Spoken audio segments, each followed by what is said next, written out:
The Tales of Limindoor Woods by Sieglinde Francesca, Book 1, The Way of Gnome. Chapter 1. Gus. The burbling brook curled around the low, rolling hills of the forest and meadow. It wound under the feathery ferns of the woods and sparkled around the delicate reeds that bobbed at the sandy banks. Spidery water striders skimmed across its surface, and tiny amber-coloured minnows flitted into its shadows. The brook tumbled over a low waterfall as it meandered through the yard behind a tidy red and white house, filling the air with its sweet gurgling sounds. Birds called to each other, some near, some far, and bees hummed about, dipping to the water's edge and hiding deep in the fragrant hearts of flowers. In that red and white house lived a family who had only recently moved there. First, there was Papa, who worked hard at the grain mill nearby. Then there was Mama with her baby, Rosie. And last of all, there was Gus. Gus had just had a very important birthday. He was a strong boy with a haystack of tawny-coloured hair, a smile that went from ear to ear, and eyes as blue as a summer sky. Gus was a climber, an explorer, a dreamer. Gus almost always got his chores done the first thing in the morning, filling the woodbox for Mama's stove, weeding one row of the garden bed, and, of course, gathering eggs from the 3 fat hens, Biddy, Betty, and Bella.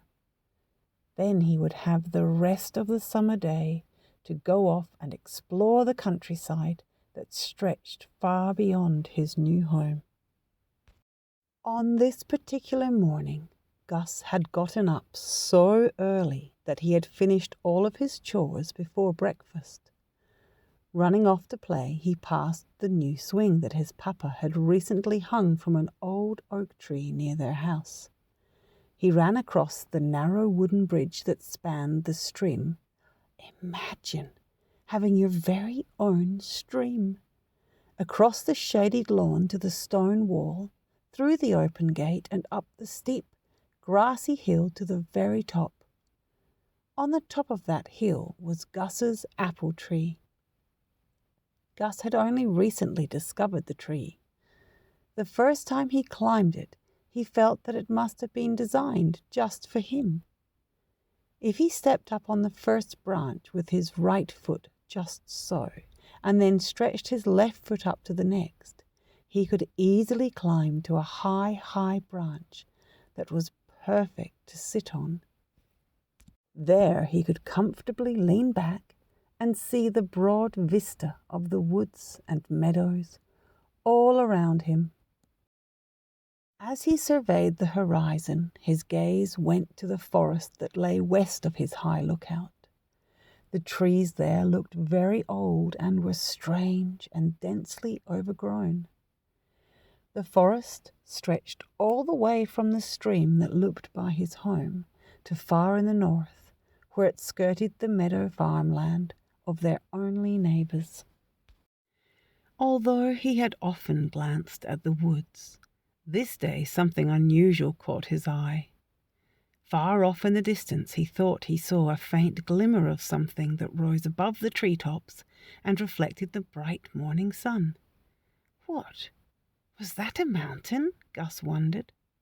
He had not heard that there were any mountains nearby, certainly not in the woods so close to his home. He rubbed his eyes and looked again, but then he only saw a gentle mist rise above the tree line. He changed his position in the apple tree and again searched the treetops. Yes, there it was, just a glint of a bright, rocky ridge reaching into the sky. Gus tried to determine what part of the woods the mountain was in, but the third time he looked for the mountain peak, it had vanished. Yet Gus was not discouraged. He knew what he had seen. He was going to find that mountain somehow. He quickly climbed down the tree and hill and examined the forest woodline until he saw an opening in the dense growth. As he approached the entrance, he was surprised to see how dark and wild it was there, with the branches all intertwined with tall weeds and prickly stems.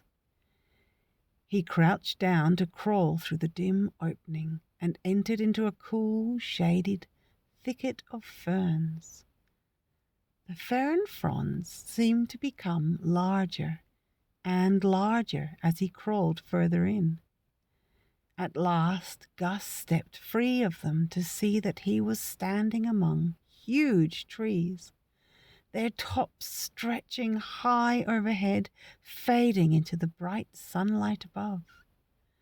Those trees must have been ancient, for their trunks were massive, larger than any he had ever seen before. Soon Gus came across a most unusual thing.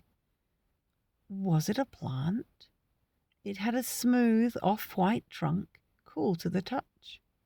Atop that, way above his head, was a broad, pale umbrella top.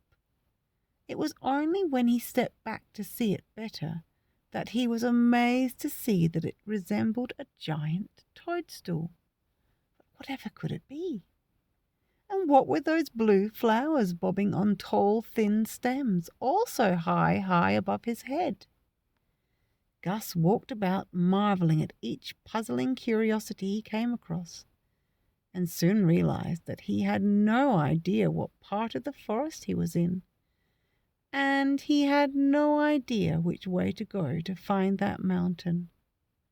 So he decided, very wisely I might say, to pick a direction to walk in and see where it would take him. After only a few moments, he found he had come to a well-worn path. But which way should he go? He looked right and then left. Then on the path in the distance he saw someone.